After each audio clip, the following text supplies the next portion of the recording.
hoje eu quero gastar um tempinho falando sobre algumas chaves para a intimidade. Veja, Deus criou todas as coisas para a glória dele. Nós também fomos criados para a sua glória. Tudo foi criado pela glória de Deus. Mas nós temos algo mais que o resto não tem. Nós não somente fomos criados para a glória de Deus, mas nós fomos criados para viver em intimidade com Ele. Deus, um dia lá na eternidade, e a gente pode ver isso escrito lá em Romanos, né? O plano eterno de Deus. Lá na eternidade, um dia o Pai, o Filho e o Espírito Santo estavam conversando, e o Pai disse: filho, que bom é ter você como filho, que bom, né? Porque o Pai é uma pessoa, o Filho é outra pessoa, não é o mesmo Pai, é diferente, são 3 pessoas. Então, se é pessoa, eles conversam, há interação. A Bíblia diz que há unidade perfeita, de essência. Eles são um. Então, lá estava o Pai, o Filho e o Espírito Santo conversando, e o Pai disse para o Filho: seria tão bom, é tão bom ter você como filho, teria uma coisa melhor. E aí o Filho disse: o que seria melhor? Aí o Pai disse: uma grande família, de muitos filhos da tua semelhança. Aí o Espírito Santo se anima e diz: vamos fazer. Então, eu estou falando isso em termos humanos, porque Deus é onisciente, Ele sabe todas as coisas antes que aconteçam, é onipresente, Ele está lá para garantir a coisa, é onipotente, Ele está lá porque tem o poder para fazer.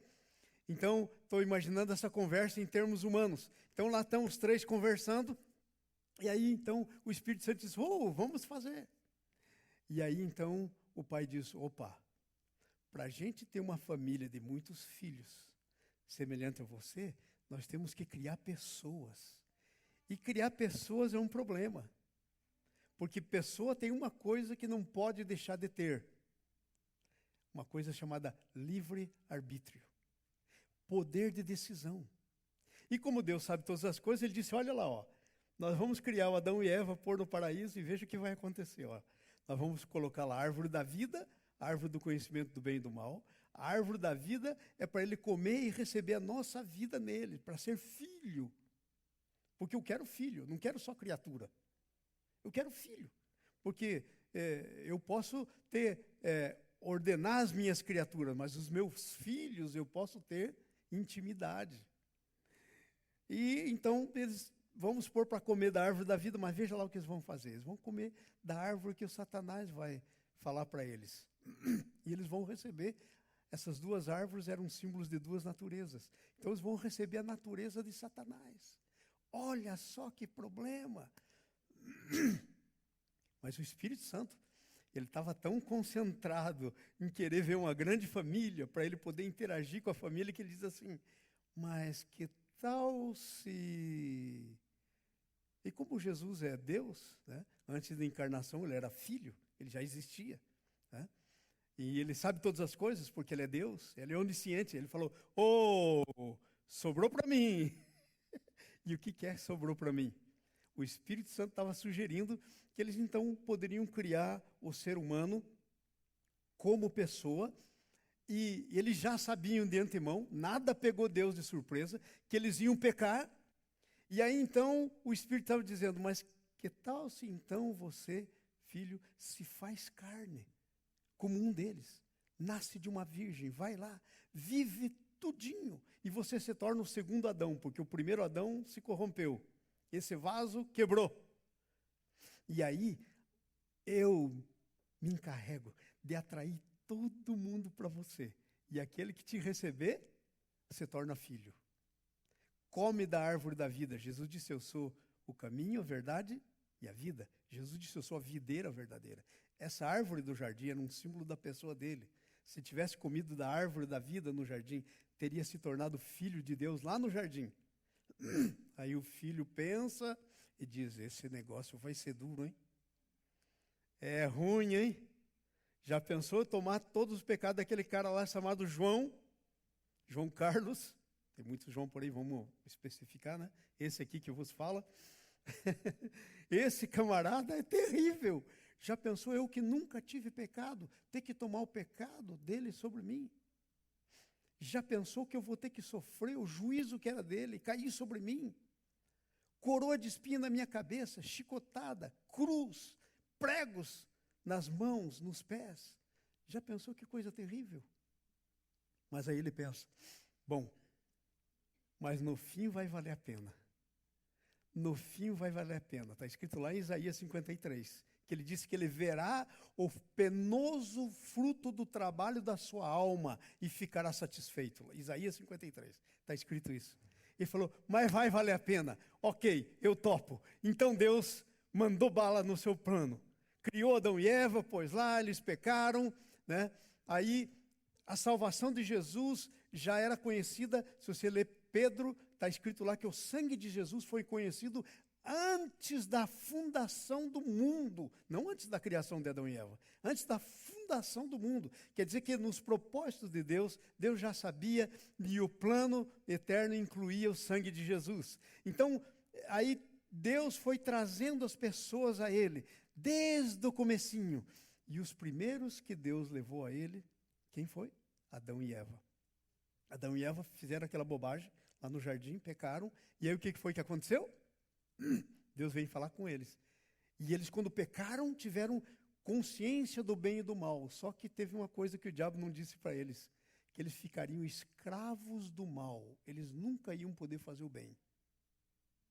Conheciam o bem, conheciam o mal, mas só conseguiam fazer o mal por causa da natureza maligna do diabo que entrou na vida deles, no coração deles.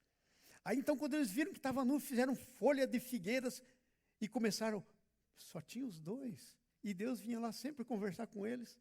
Eles estavam nus e não tinham vergonha, porque Deus, o Criador, não tinha vergonha deles. Mas agora estavam tentando se esconder um do outro. Fizeram folhas de figueira para si e já não era mais transparente. O pecado, isso já é resultado do pecado. E aí Deus vem como costumeiramente. Deus já sabia que tinha o pecado. Sabia antes de criá-los. E Deus vai no jardim porque Deus tinha intimidade com eles, mesmo antes deles comerem da árvore. Deus tinha intimidade. Então Deus vai entrando no jardim, faz um barulho, porque Deus é muito ético, Ele não arruma as coisas, Ele não faz as coisas de qualquer maneira. Então eles ouvem o barulho de Deus chegando para ter intimidade com eles, para conversar com eles. Deus vinha lá toda a viração da tarde, e Deus continuou fazendo a mesma coisa. E aí então eles, e correm se esconder de Deus atrás da árvore. Imagine que coisa ridícula, se esconder de Deus atrás da árvore. Deus vê tudo. Coisa ridícula. Mas Deus é um Deus tremendo, e Deus chama eles. Onde que está? Aí o Adão disse, eu estava nu, tive medo e me escondi. Nunca tinha tido medo. Medo é fruto do pecado. E eu me escondi. Se esconder é fruto do pecado. Aí Deus então chama e fala com ele. E falou, o que você fez? Ele falou, foi a mulher. Se o senhor não tivesse feito essa tal de mulher, estava tudo bem. Foi ela. Conversa mole, porque ele também comeu. E, aliás, abre um parênteses, deixa eu explicar isso para vocês. Vocês sabiam que o pecado, quando a mulher cometeu o pecado não entrou na raça humana, só entrou quando Adão cometeu o pecado? E você quer saber por que isso? Porque quando Deus falou a história das duas árvores, Ele não tinha feito a Eva ainda. Ele falou para o Adão. E o Adão era o encarregado de instruir a Eva e cuidar da Eva.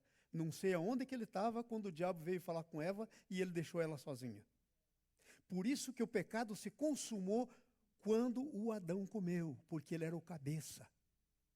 Se o Adão tivesse dito, não, você comeu, isso aí não come mais, eu não vou comer, nós vamos comer dessa outra árvore, não teria acontecido o pecado. Aconteceu o pecado quando o Adão consumou. A Bíblia diz, como por um só homem entrou o pecado no mundo, e pelo pecado a morte. Que homem? Só tinha um homem, Adão. Eva era a mulher. Então, eles então se escondem, mas Deus vem, fala com eles, diz, olha, vocês estavam aqui trabalhando sem suor, agora vão comer do suor do seu rosto. Então veja só, o trabalho é um juízo. Tem muita gente, ai que benção o trabalho. Não, o trabalho é por causa do pecado, gente. A gente não suava. Cuidava do jardim, não tinha problema. Aí do suor do teu rosto vai comer o pão. Ih, terrível. É por isso que tem aquele versículo no Salmo 137 que diz, aos seus amados ele dá enquanto dorme. Entenderam? Então veja, Aí o que acontece? Deus vem, fala com eles, tira a roupa de figueira, mata um cordeiro, aquele cordeiro era um símbolo de Jesus, tira a pele do cordeiro e cobre eles com a pele do cordeiro, simbolizando que eles estão cobertos com a justiça de Jesus. Eles estão se vestindo de Jesus. E aí então eles começam a matar cordeiro, porque aquele cordeiro era um símbolo do Cordeiro de Deus que tira o pecado do mundo.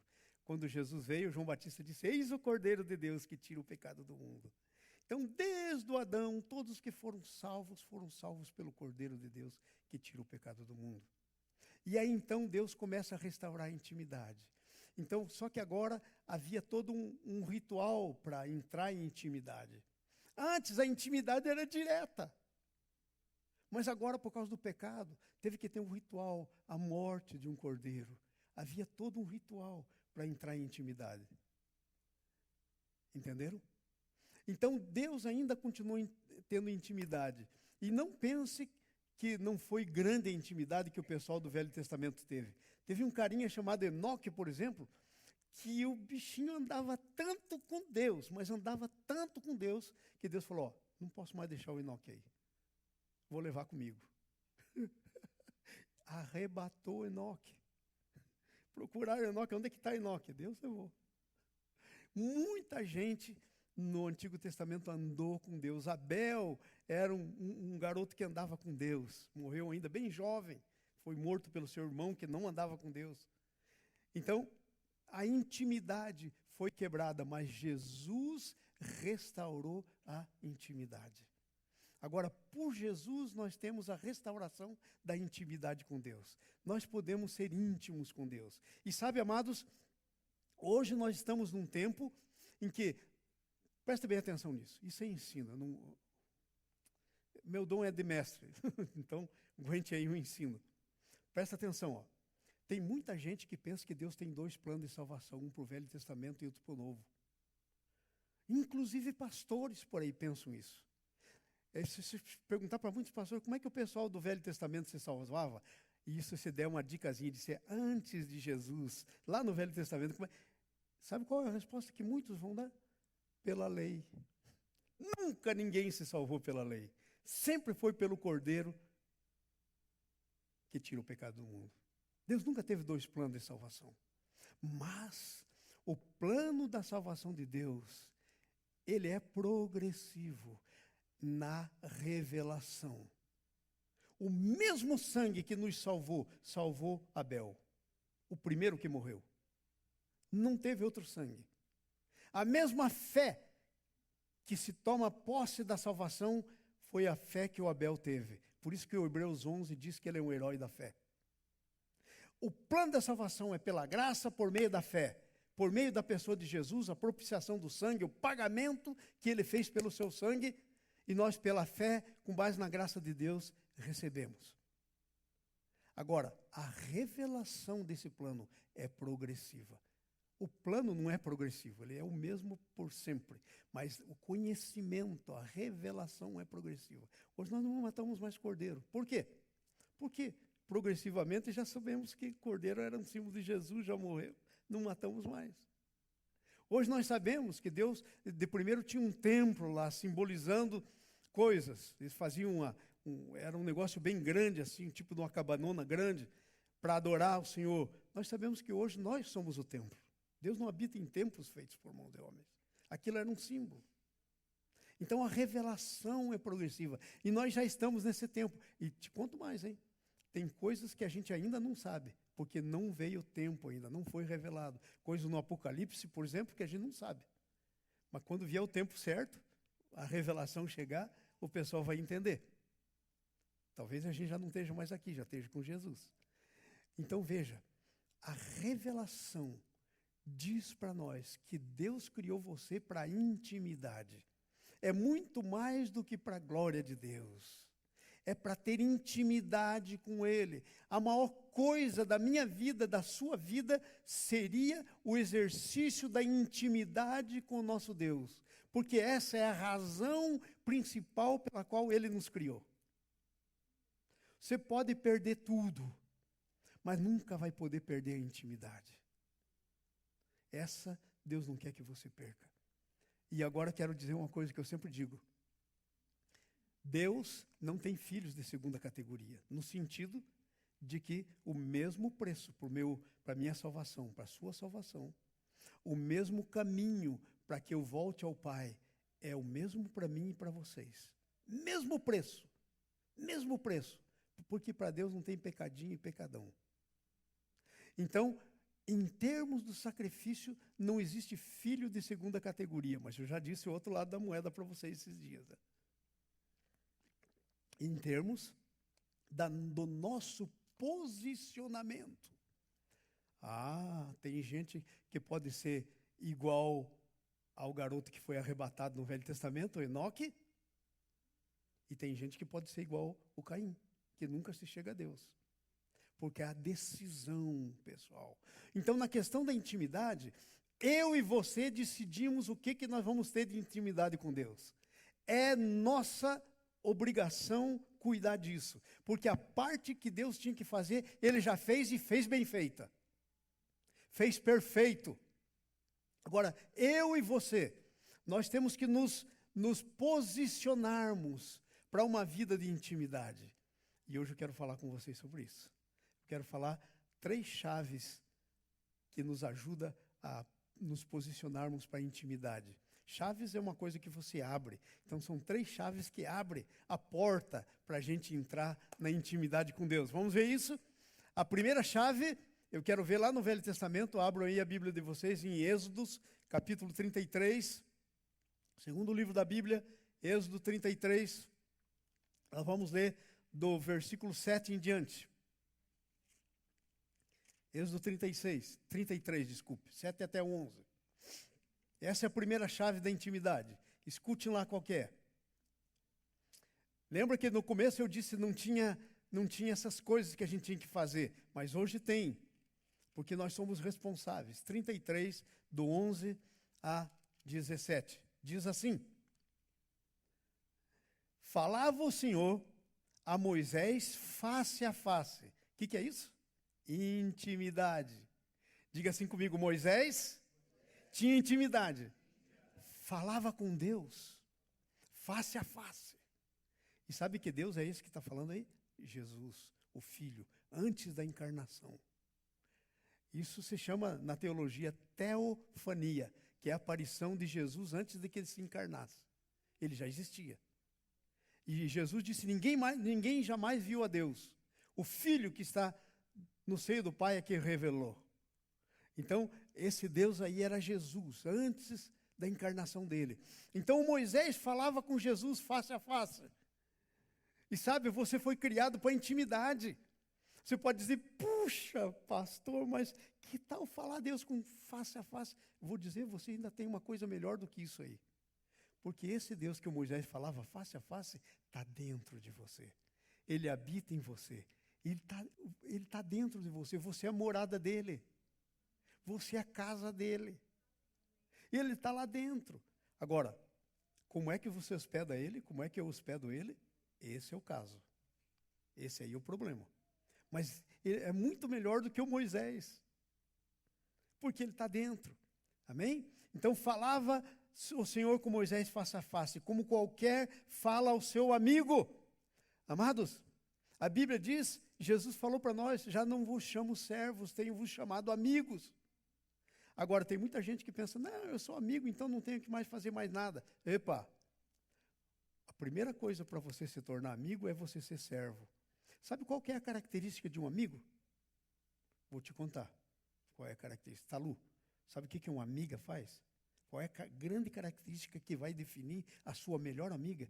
É que ela vai estar disposta a fazer qualquer coisa por você. E você por ela. Ela vai ser como tua serva. Mas não por obrigação, por amor.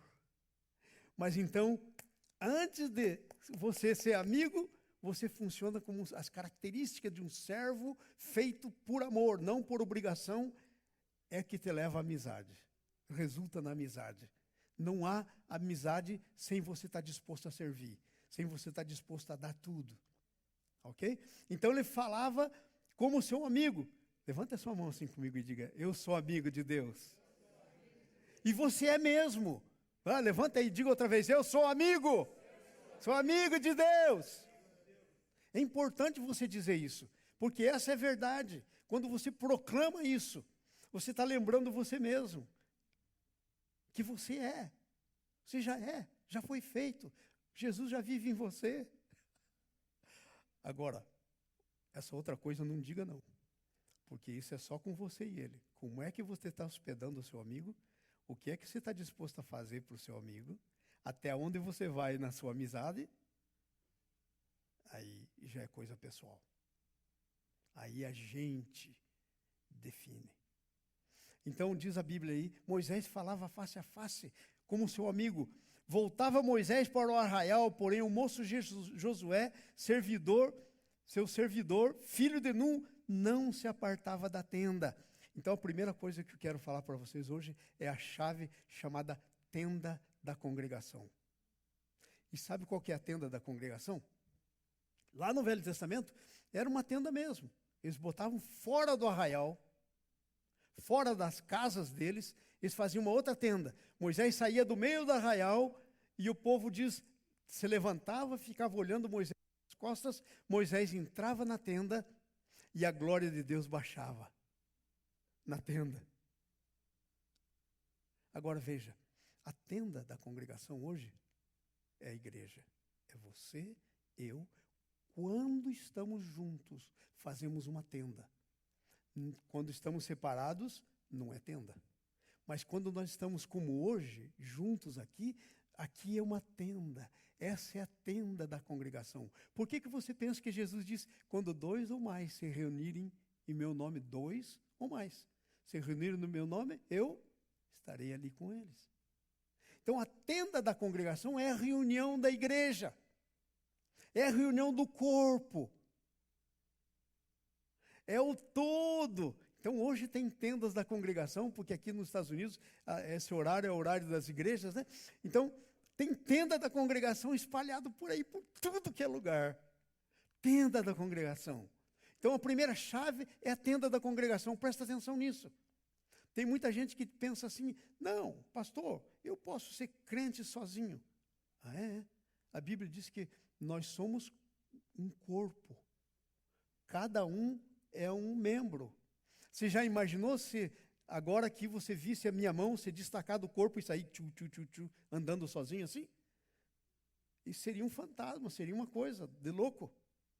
Mas existe isso, essa é uma artimanha do diabo, para pensar que você não precisa do resto do corpo. Pelo contrário, se você não tiver em unidade com o resto do corpo, você está desligado. Por que você acha que Jesus contou a história da videira verdadeira? Ele diz, eu sou a videira verdadeira.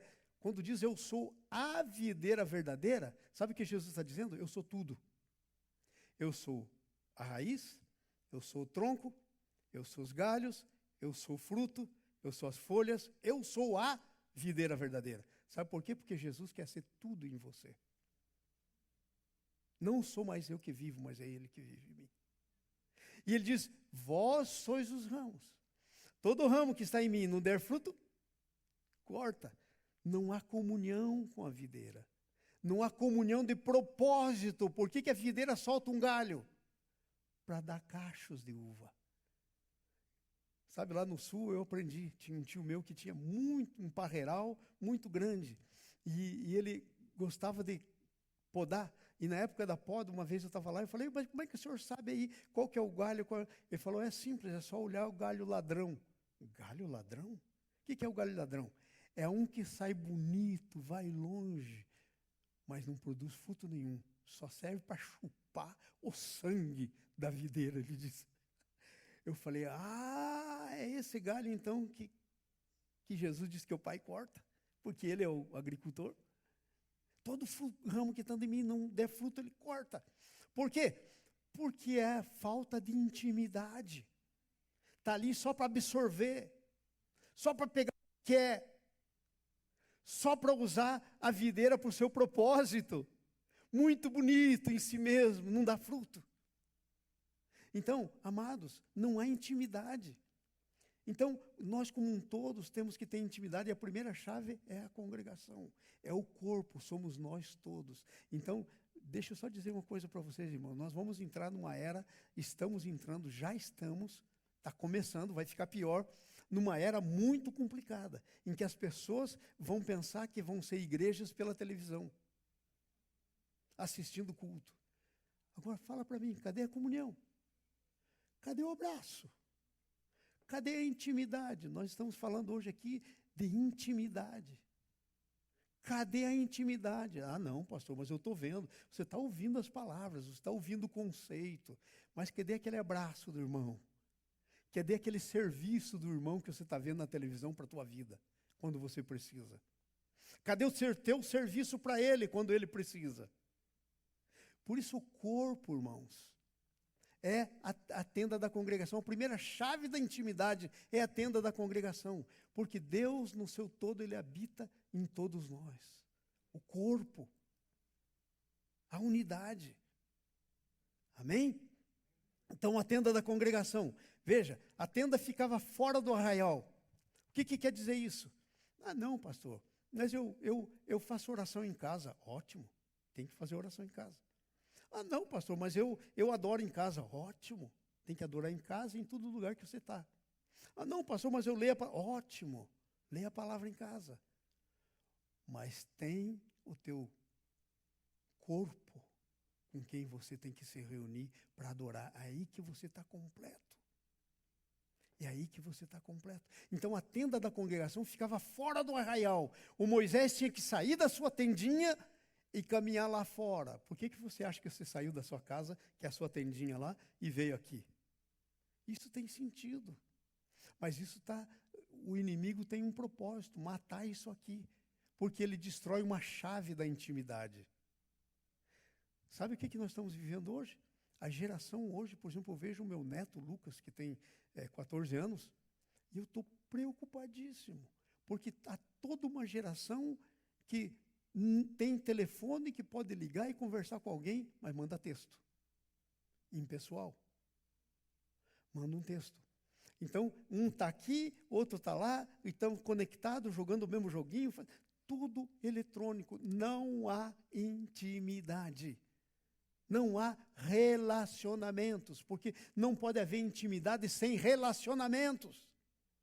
E o pai quer se relacionar. E quer se relacionar como um corpo. Ele criou a gente para ser esse corpo. Então o Moisés tinha que sair da tendinha dele e ir lá para a tenda da congregação. Significava isso aqui.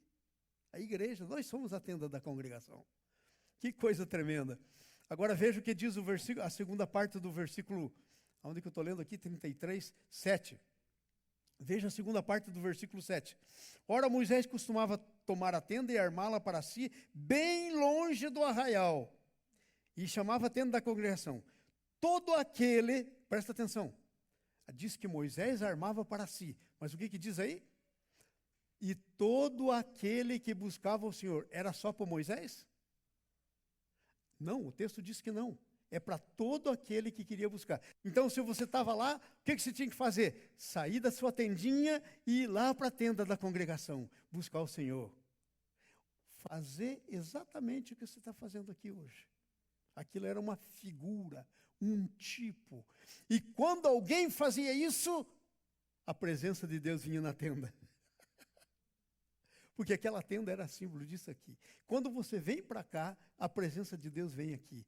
Gente, quando nós saímos daqui, isso aqui fica só as cadeiras e as paredes e as coisas que tem aqui. Deus não fica aqui, você está pensando. Ele fica porque Ele é onipresente.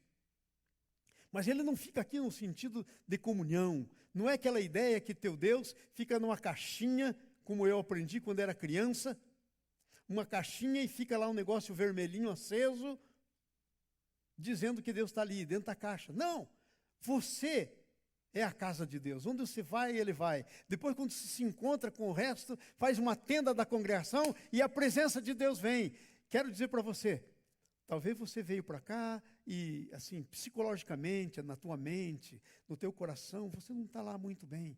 E você está pensando, eu estou aqui, mas... Deixa eu te dizer, não tem nada a ver com o teu estado de ânimo, nem com o teu estado de espírito. Se você vem na tenda da congregação, a presença baixa.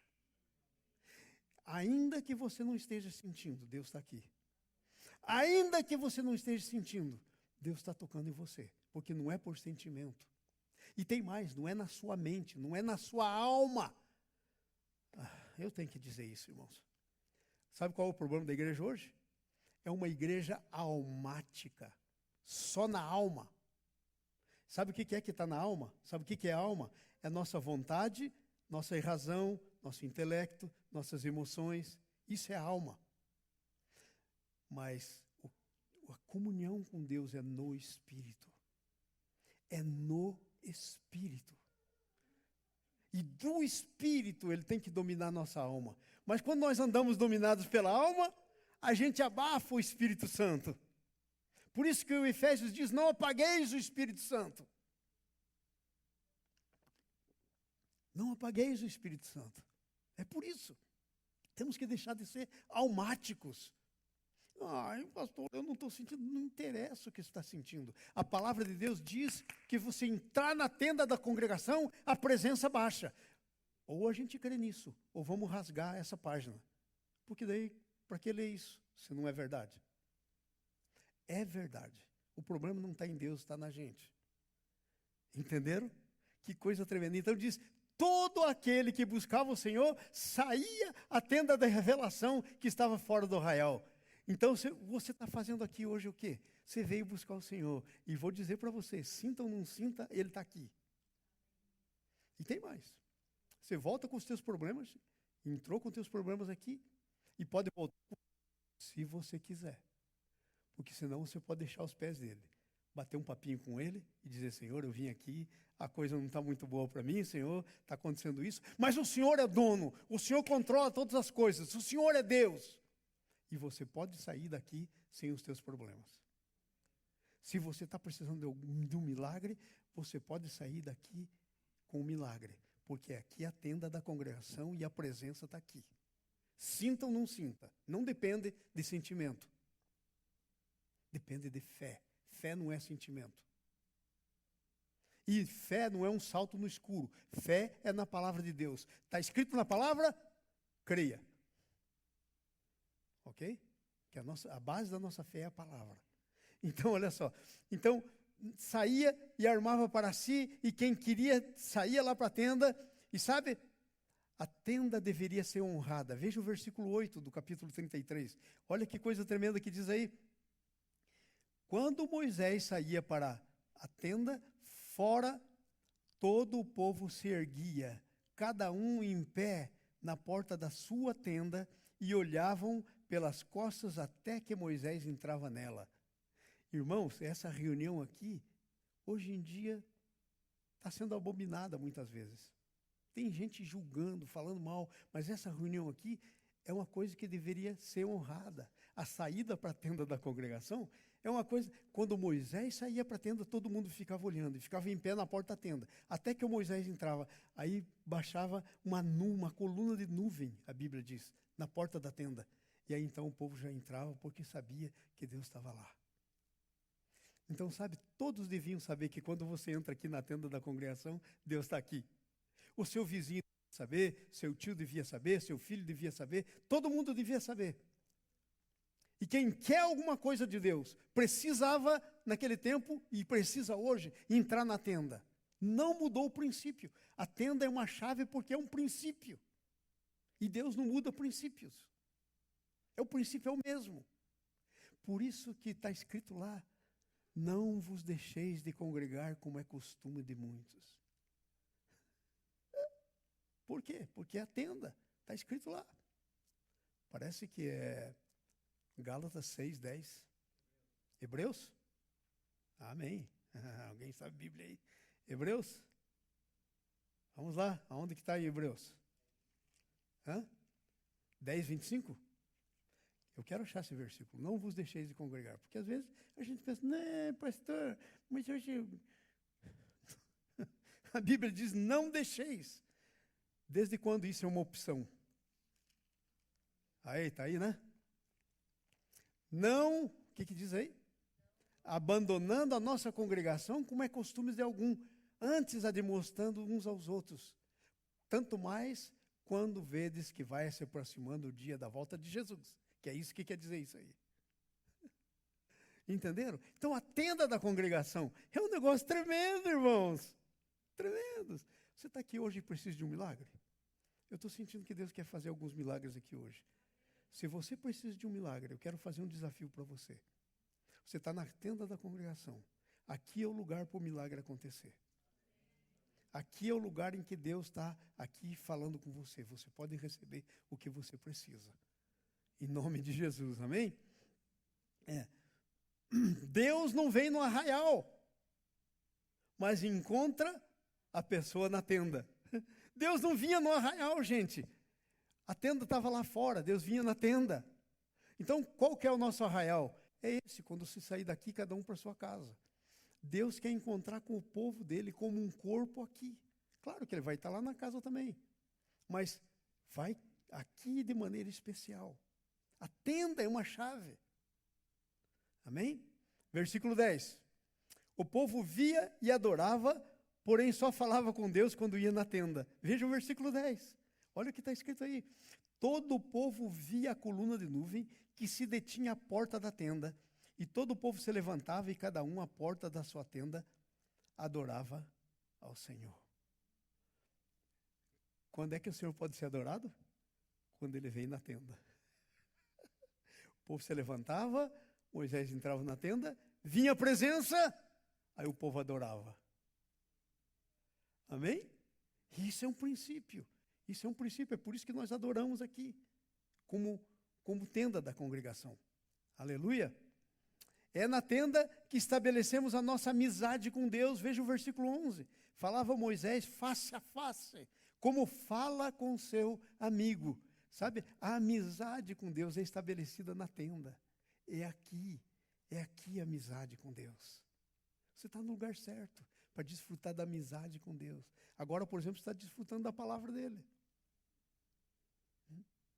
Você pensa que, deixa eu dizer a verdade para vocês. Eu fui professor de método de estudo bíblico, de hermenêutica, na Universidade de Teologia Sistemática. Professor de muitas matérias. Se você, quando era jovem e não entendia das coisas, sabe qual que era uma coisa que eu gostava de fazer? O que vocês querem ouvir hoje? Não que eu sabia a Bíblia toda, mas eu sabia como ler a Bíblia. E ainda sei. Eu posso pegar qualquer texto, mesmo que eu não tenha estudado, eu sei como ler ele, como estudar e como entender o que está escrito lá. Mas eu quero dizer uma outra coisa, que vai além disso. Eu nunca faço isso, a menos que Deus fale comigo. Eu estou mais ou menos há 2 semanas orando por essa palavra. Mais ou menos há 2 semanas. Eu já conheço esse texto, já li esse texto, sei ler esse texto, como eu estou lendo ele aí, ordenadamente para vocês. Mas sem a presença de Deus, isso fica seco, falta óleo. Então, é o que Deus quer falar. Tem uma Bíblia inteira, mas o que Deus está querendo falar hoje? Eu digo para vocês, eu sei. É isso aí que você está ouvindo, que Ele quer falar hoje. Porque eu tinha outra coisa aqui para falar. Até escrevi, está escrito outro sermão. Mas não é para hoje. Então, o Senhor é o Senhor, não a gente. Nós não somos o Senhor. Entende? Então, por isso que é por isso que cada vez que eu venho aqui, que eu vou pregar, Deus fala comigo. Josué não se apartava da tenda. Veja só o que está escrito lá. Porém, o moço Josué, servidor de Moisés, filho de Num, não se apartava da tenda. Por que você acha que Josué se transformou em quem ele se transformou? Por que você acha que Josué foi o substituto de Moisés, o maior legislador da história, o amigo de Deus? Por que você acha que ele foi substituto? Porque ele aprendeu o princípio da tenda. Ele não se apartava. E enquanto ele ficava na presença do Senhor, o Senhor ia trabalhando com ele, ia moldando o seu caráter, ele ia aprendendo as coisas.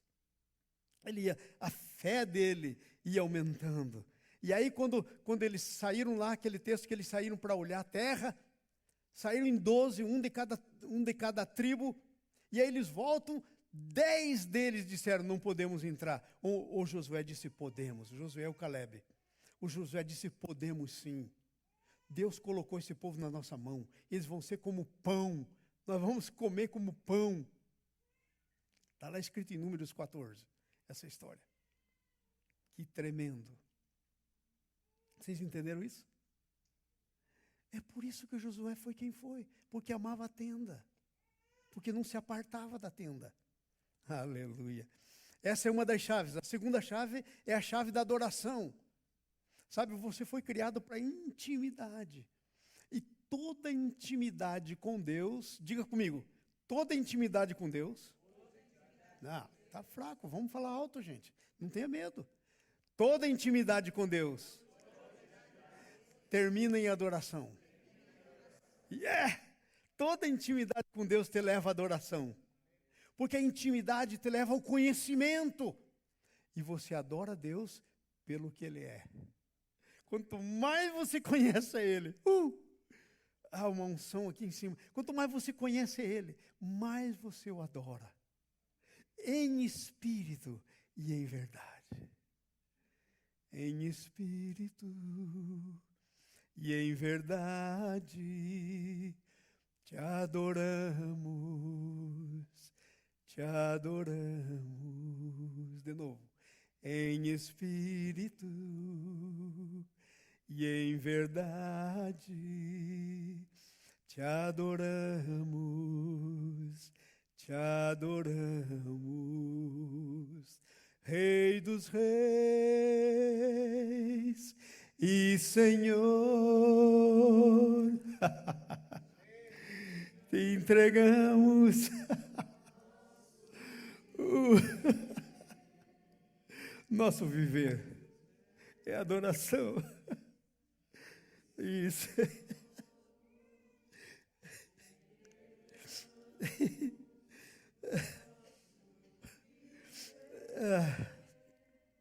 Isaías, capítulo 6.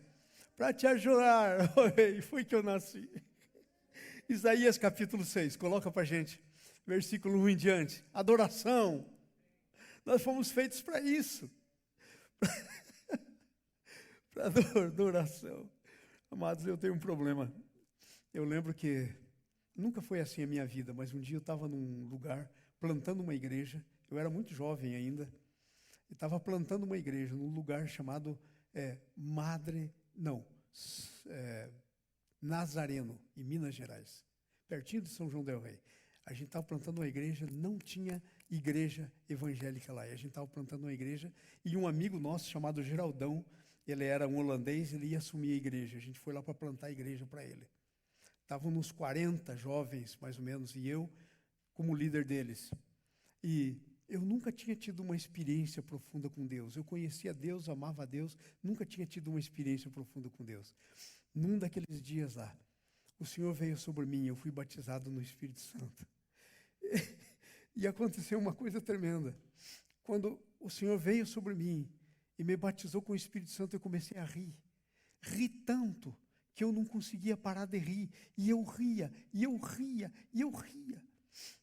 E eu não podia parar de rir. Eu ri tanto que acabou minhas forças. Tinha um púlpito assim, que era um toco de madeira alto, que a gente punha a Bíblia em cima. Faltou as forças e eu me agarrei no toco. Aí, de repente, acabou a força da mão, do braço, eu caí. E aí eu perguntei, Senhor, não estou vendo graça nenhuma para rir desse jeito. Aí o Senhor falou comigo um versículo. Eu nem sabia desse versículo. Ele disse assim, enchi a tua boca de riso. Depois eu fui procurar ele e eu descobri que tinha esse versículo. Era um versículo da Bíblia. Desde então, quando a presença do Senhor vem, eu não consigo parar de rir. Então, a chave é a adoração. Na adoração, na intimidade, a presença. A manifestação da presença. Sabe, Deus está sempre por aí, mas a manifestação da presença é outra coisa. A manifestação da presença tem que ter um ambiente próprio. Ele não se manifesta em qualquer ambiente. Quando há um ambiente próprio, ele se manifesta. Veja o que diz o Isaías: no ano em que morreu o rei Uzias, eu vi o Senhor assentado sobre um alto e sublime trono, e as orlas das suas vestes enchiam o templo. O Senhor estava sentado sobre um alto e sublime trono. E o Isaías viu o Senhor. E as abas das suas vestes enchiam o quê? O templo. Sabe quem é o templo? É você. O Senhor quer encher você totalmente. Você é um alto e sublime trono do Senhor, em que Ele está entronizado no seu coração, no seu espírito. Enchiam o seu templo. Então você é para ser cheio do Espírito Santo. Vamos lá para frente. Próximo versículo. Diz assim: ao seu redor havia serafins, que são os anjos encarregados da santidade de Deus, os serafins. Com duas tinham 6 asas, com 2 cobriam o rosto. Agora eu quero dizer uma coisa para vocês. Sabe quem eram esses serafins? Nunca tinham pecado. Eram santos, santos e santos, que não conheciam o mínimo de pecado. Agora fala para mim por que cobriam o rosto. Porque a santidade de Deus era tão maior que a santidade deles, que eles cobriam o rosto. E vejam, com 2 cobriam os pés. Um versículo lá, eu creio que está lá não é Cantares, antes de Cantares? Provérbios, Eclesiastes. Guarda teu pé quando entrares na casa do Senhor. Eclesiastes capítulo 4, 5 por lá. Guarda teus pés quando entrarem na casa do Senhor. Aí eles cobriam seu rosto e cobriam seus pés. A santidade. Gente, esse é o Deus santo. Você acha que... Fala para mim uma coisa. Vamos ser honestos aqui com a gente. Aqui entre nós. Às vezes a gente não pensa quão santo é Deus. Porque a gente acaba transformando Deus à nossa imagem. Deus quer transformar a gente na sua imagem. Mas a gente acaba fazendo um Deus para a gente à nossa imagem. E a gente não tem consciência de quão santo Ele é. Agora a minha pergunta para você é assim: você acha que Deus pode ser menos santo do que Ele é? O que você acha? Claro que não, Ele não pode negar a si mesmo. Ele é o que Ele é. Então esse Deus que serafins cobriam o seu rosto e cobriam seus pés, esse é o Deus que vive em você. Se você tiver consciência dessa santidade, a sua vida vai mudar. Não tem como. Não tem como.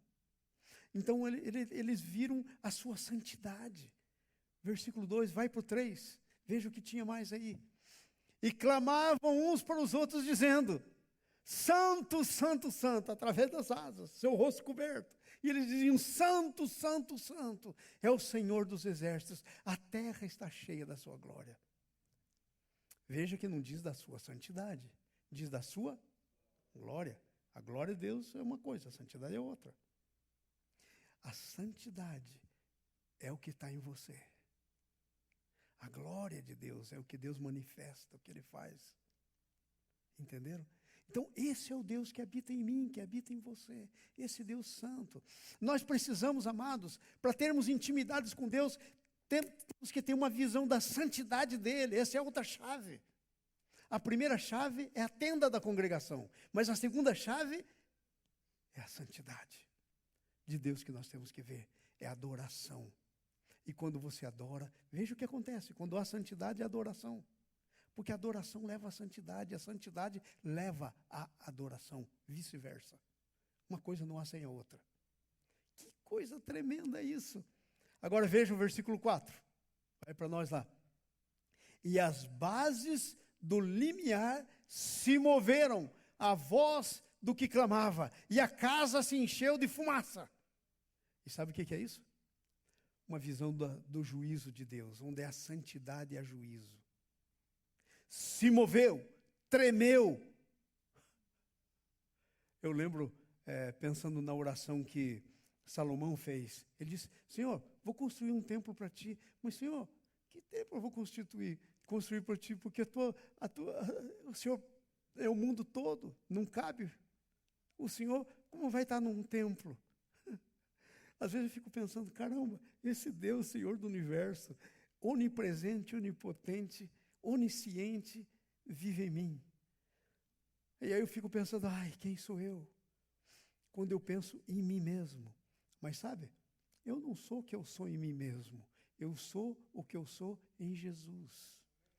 Diga assim, eu não sou o que eu sou em mim mesmo. Eu verdadeiramente sou. A verdade do que eu sou é o que eu sou em Jesus. E é isso que Deus vê. Porque Deus vê você através de Jesus. Deus vê Jesus em você, é isso que Ele vê. Então nós temos que ter essa chave da adoração. Ver a santidade, ver o alto e sublime trono, ver a visão da justiça de Deus. Vai para o 5. Agora precisa uma coisa, que a gente às vezes também falha em ver.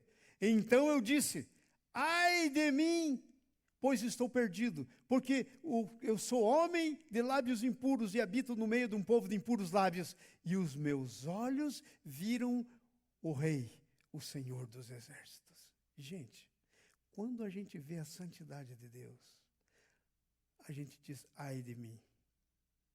A gente diz, ai de mim. Só que o que Deus quer é isso. Porque sem a adoração, sem a santidade dele, não pode haver intimidade. Como é que vai haver, gente, intimidade? Você vai ser íntimo com o que ele é. Então não vai haver intimidade. Mas quando você vê a você mesmo, sabe como é que você vê a você mesmo? Só depois que você vê a ele. É como se olhasse nele e ele fosse um espelho e você visse você mesmo. Sabe, cada vez que nós nos tornamos arrogantes, nós dizemos, mas eu não sou tão mal assim também, eu nunca matei, eu nunca roubei. Anjo que nunca cometeu pecado nenhum, tinha que cobrir o rosto e os pés e cantar santo, santo, santo. Imagine a gente. Então Isaías teve essa visão. Agora, irmãos, vou fazer uma pergunta para vocês. E agora? Como é que esse negócio fica? Se eu sou assim, e se Deus é assim? Fica da seguinte forma. Aí você vai ver como é que vem os próximos versículos. Vai lá, próximo versículo. Então voou para mim um dos serafins, trazendo uma brasa viva que tirara da onde? Do altar, com uma tenaz. E o que ele faz? E com a brasa tocou a minha boca e disse, eis que isto tocou os teus lábios, a tua iniquidade foi tirada e perdoado o teu pecado. Adivinha o que Jesus fez? Jesus é a brasa viva do altar. Sabe o que é o altar? O altar é aquele lugar onde eles matavam o cordeiro, que era símbolo de Jesus, e era queimado. E aí tinha a brasa viva do altar. É também o Espírito Santo. A brasa viva. Sabe por que eu posso hospedar esse Deus tão santo? Porque a brasa viva tocou em mim, tocou em você. Leia comigo. Não, vamos ler diferente. Diga a minha. A minha iniquidade foi tirada e o meu pecado foi perdoado. Gente, vocês estão entendendo o que está dizendo? Vamos repetir outra vez. Eu vou contar uma coisa para vocês. Diga aí de novo. A minha iniquidade foi tirada e o meu pecado foi perdoado. Agora pergunta. Foi perdoado mesmo ou não? Tem um grande homem de Deus chamado John Stott. Ele fala de uma coisa do já e do ainda não. O já ou ainda não. Veja, o Deus é o Deus do agora, do já. Então o sacrifício de Jesus por você já foi finalizado, fez tudo o que tinha que fazer, e você em Jesus é tudo o que Deus planejou para que você fosse. Mas o ainda não é que você está vivendo esse processo. No ainda não a gente peca, mas no já não tem mais pecado. Sabe, eu fico impressionado com aquele texto do bom samaritano. Vinha um camarada que tinha adorado a Deus, cheio de Deus, é assaltado. Roubam tudo dele, bate nele, ele fica quase morto. Aí vem um sacerdote, ele está sangrando lá, o sacerdote passa longe. Eu sempre disse, mas que sacerdotezinho sem vergonha. Até o dia que eu entendi que sacerdote não podia tocar em sangue. O cara estava sangrando, ele só tinha que passar longe. Vem um levita, que tinha estado no seu turno de adoração. Passa longe, porque também não podia tocar em sangue. Mas aí vem um samaritano, símbolo de Jesus. E ele passa perto, porque Jesus podia tocar em sangue. Ele se fez carne para tocar em sangue, para tocar na sujeira humana, para tocar na degradação, para tocar em tudo que acontece com a gente. Ele fez carne para isso. E aí ele põe ele sobre o seu jumento, leva para uma hospedaria. Sabe o que é a hospedaria? A igreja. E aí ele diz assim, ó, está pago. Tudo, o tratamento está pago. Agora, se alguma coisa ficar devendo, quando eu voltar, eu quito. Sabe o que isso quer dizer? Que quando Jesus voltar, a gente vai ter alguma coisinha lá, Jesus diz, está pago. Jesus já pagou, vai continuar pagando. Então, é por isso que é possível a gente se aproximar de Deus. Não fosse isso, eu e você não poderíamos. A gente viraria fariseu. Entendeu? Religioso. Mas é porque nós somos tocados, é porque nós temos lá dentro. Então nós temos que ter consciência quanto que o pecado é terrível. E não podemos continuar no pecado. Temos que resolver o problema do pecado. Porque nós somos santos para ter intimidade com Deus, para ter relacionamentos com Deus. Mas como é que nós vamos ter intimidade estando sujos se Deus é um Deus santo, santo, santo, santo? A purificação. Então ele tem uma visão de si mesmo, ele tem uma visão da purificação. Agora veja o versículo 8. Olha que coisa tremenda. Depois disto o quê? Depois de feita a limpeza. Depois da brasa tocar. Depois disso ouvi a voz do Senhor que dizia, a quem enviarei, quem há de ir por nós? Que nós? Pai, o Filho e o Espírito Santo. A quem enviarei, quem há de ir por nós? Aí então o Isaías se levanta e diz, estou aqui, ó, envia-me a mim. Sabe por que muitas vezes nós estamos nesse negócio que não queremos ser enviados? Aliás, já fomos enviados. Porque a gente não tem essa experiência aí. Não tem uma noção clara de que nós já fomos tocados por essa brasa viva, que Deus vive em nós e que nós temos uma missão, que a nossa missão não é nossa missão, é a missão de Jesus. Eu estou aqui para continuar a missão de Jesus, você também. Você é o enviado. Porque o enviado de Deus foi Jesus e mora em você. Você é a boca, o olho, os pés e as mãos. E agora a resposta do que enviarei, a gente precisa levantar a mão. Então essa é a visão da adoração. A visão da adoração acaba na comissão. Diga, verdadeira adoração acaba na comissão. Quer dizer junto. Missão, comissão. Missão de Jesus. A mesma missão. A verdadeira adoração acaba engajando a gente na missão. Sabe por que a gente não tem uma visão clara da nossa missão? Não é adorador. Porque toda verdadeira adoração acaba na missão. Aleluia, Senhor! Fala comigo. Eu não tinha pensado nisso, não. Isso é revelação. O Senhor está falando comigo. E a última chave, a chave da busca da glória. E aí a gente está terminando. A chave da busca da glória. Irmãos, às vezes nós ficamos meio assim, glória, glória, glória. O que é glória e tal? A Bíblia define glória. Está escrito lá em Hebreus. Vamos lá? Vamos lá para Hebreus, capítulo 1, versículo 3. Sendo ele, Jesus, vamos lá, gente. Vamos ler todos juntos. Sendo ele o resplendor da sua glória, a expressa imagem do seu ser. Até aí. Quem está falando? De quem? De Jesus. Jesus é o resplendor da glória de Deus. Jesus é a expressão exata do ser dele. Sabe quem é glória? A nossa busca, a nossa última chave é a busca da glória. A busca da glória é a busca de Jesus. Ele é a glória. Ele é a palavra, Ele é o caminho, Ele é a verdade, Ele é a vida, Ele é a glória. Se você quer buscar glória, se você ter mais glória, você precisa ter mais Jesus. Ele é a expressão exata do ser. Então nós temos que buscar a glória de Deus. Irmãos, vamos buscar a glória de Deus. Aleluia, vamos buscar Jesus. Porque Ele é a expressão da glória de Deus. Amém? Colossenses capítulo 3, versículo 12. Mas para buscar essa glória, o que nós temos que fazer primeiro? Revesti-vos, pois, vamos ler juntos. Revesti-vos, pois, como eleitos de Deus, santos e amados, de coração compassivo, benignidade, humildade, mansidão, longanimidade. Isso é fruto do Espírito. Está dizendo que eu tenho que me revestir. O que é isso? É pôr isso sobre mim.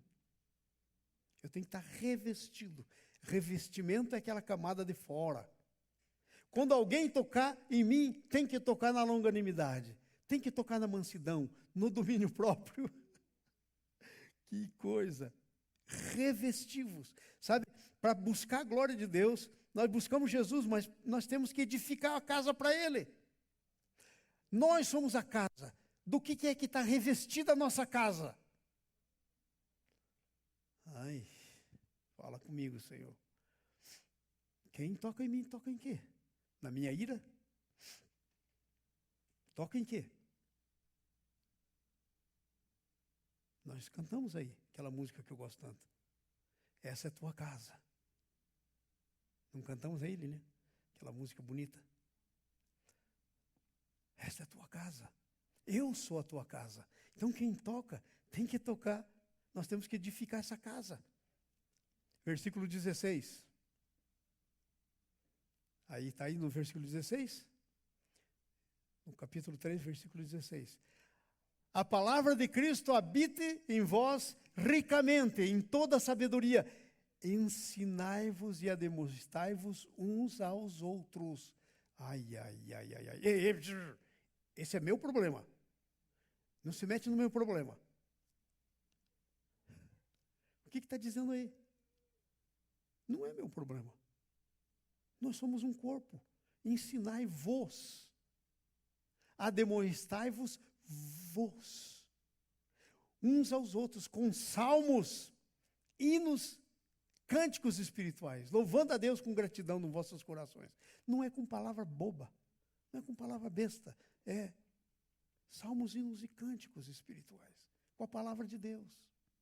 Então, assim, nós temos que edificar nossa casa, amém? Devemos colocar o Santíssimo, no Santíssimo a arca de Deus da aliança. Sabe onde que é o Santíssimo de Deus? O teu coração, o teu espírito. É o Santíssimo. O Santíssimo é o lugar da habitação de Deus em você. O lugar santíssimo, aquele negócio que tinha no tabernáculo, tinha o lugar santo primeiro, aí tinha uma cortina, daí entrava para dentro, tinha o Santíssimo. Ali tinha a arca da aliança. Sabe quem é a arca da aliança? É Jesus. O lugar santíssimo é onde ficava a arca da aliança, é o teu espírito, onde fica Jesus, a aliança que Deus tem com você através da pessoa de Jesus. Ele é a aliança. Jesus é a aliança entre você e Deus. Entenderam? A gente canta isso, mas às vezes não tem bem claro no nosso coração o que é isso. Então, aliança, nós temos que pôr a aliança no lugar santíssimo. Aonde que está a aliança? Às vezes não está no lugar santíssimo. Não está no nosso espírito. Está na nossa cabeça. Aqui, ó, no segundo andar. Nós temos que tirar do segundo andar e pôr para cá. Porque se ficar no segundo andar, que as nossas emoções, a nossa razão, esse negócio vai balançar. Daqui a pouco a gente está sentindo, daqui a pouco não está sentindo. E aí como é que fica? Ela tem que estar no lugar santíssimo. No espírito não há variação. Por isso que a gente tem que andar no espírito. Para não satisfazer os desejos da carne. Está escrito lá em Gálatas. capítulo 5.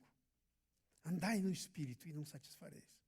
Então tem que colocar lá dentro, dentro do nosso coração. Tem que cair no coração. Gente, às vezes a gente está ouvindo, é capaz de dizer isso, mas ainda não caiu a ficha.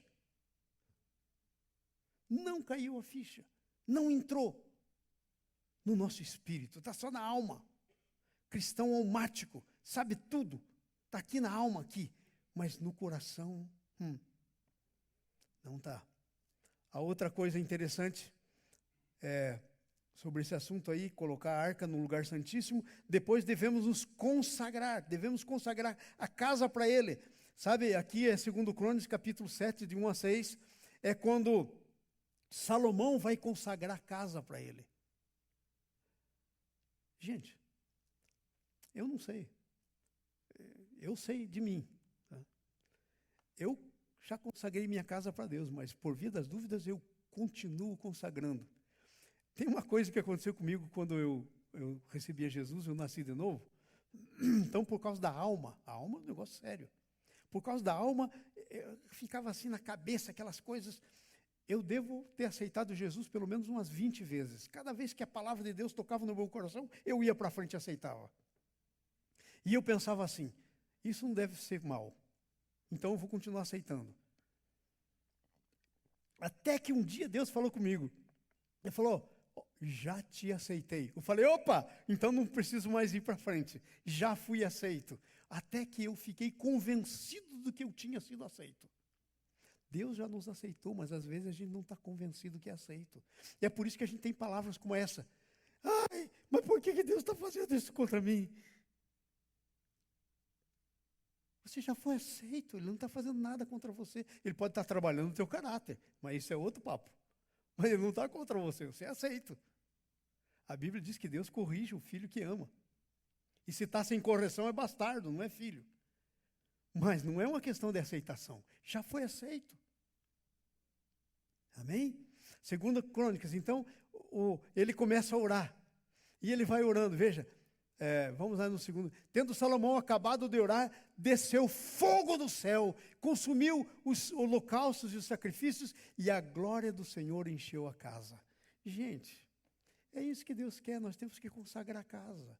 Quanto consagrado está a casa? A glória de Deus pode descer na sua casa, ela pode encher o seu templo, ela pode descer em você tanto assim que você não consiga mais ficar de pé, porque aí os sacerdotes não podiam entrar lá dentro. Quando a glória está, tem outros textos dizendo que a glória desceu e o pessoal não conseguiu ficar de pé, tem até a música que canta. Eu não posso ficar de pé diante de tua glória. Esse é um texto bíblico. Por isso que eu gosto dessas músicas de adoração, porque elas cantam a palavra. Tremendo. Então, como é que é? Ainda consegue? Não. Se vier mesmo, você não consegue ficar de pé. Sabe, a glória. É isso que o Senhor quer fazer. Consagra a casa. Eu quero terminar com isso aí. Quero terminar dizendo, irmãos, temos que consagrar a nossa casa. Em que medida a nossa casa está consagrada? Quanto a nossa casa, que sou eu, minha pessoa, quanto está consagrada? Quanto o meu tempo é o tempo do Senhor? Quanto as minhas coisas são do Senhor? Ontem eu estava visitando um casal de irmãos, eu estava dizendo para eles como é que é, por exemplo, a minha vida financeira. O Senhor é o que cuida de mim. Então, Ele não é só vida financeira, é o teu tempo, é os teus relacionamentos. Como é que está? Como é que está? Quando nós fazemos uma reunião, o que é o centro da nossa reunião? Às vezes somos como uma reunião mundana. Né? É fofoca, é falar da vida do outro. E nós somos casas consagradas. A nossa boca é consagrada, nossos olhos, nossos ouvidos. Temos que cuidar pelo que entra nos nossos ouvidos. Porque o nosso olho, a Bíblia diz que os olhos são a janela da alma. A boca fala do que o coração está cheio. Então nós temos que cuidar disso. Então, irmãos, hoje nós falamos sobre as chaves da intimidade. Nós demos 3 chaves: a da tenda da congregação, da adoração e da busca da glória de Deus. Agora, eu queria dizer isso para vocês, amados. Você foi criado para isso, para intimidade. Gente, Deus é um Deus que com uma palavra Ele diz e a coisa é criada. Então você pensa que Ele precisa de você para trabalhar para Ele? Excuse me. Ele não precisa de você para trabalhar para Ele. Com uma palavra Ele diz e a coisa é criada. Então para que Ele quer você? Para intimidade. Para estar com Ele, para falar com Ele, para dizer, Abba, Pai. A Bíblia diz que nós não sabemos, mas nosso espírito, o espírito do nosso espírito diz, Abba, Pai. Abba quer dizer paizinho, paizinho. É para isso que você foi criado. É para isso. Se você começar a viver isso, isso muda a tua vida, dá sentido para a tua vida. Dá sentido para a tua vida. Não tem o que aconteça com você que você não consiga vencer. Amém?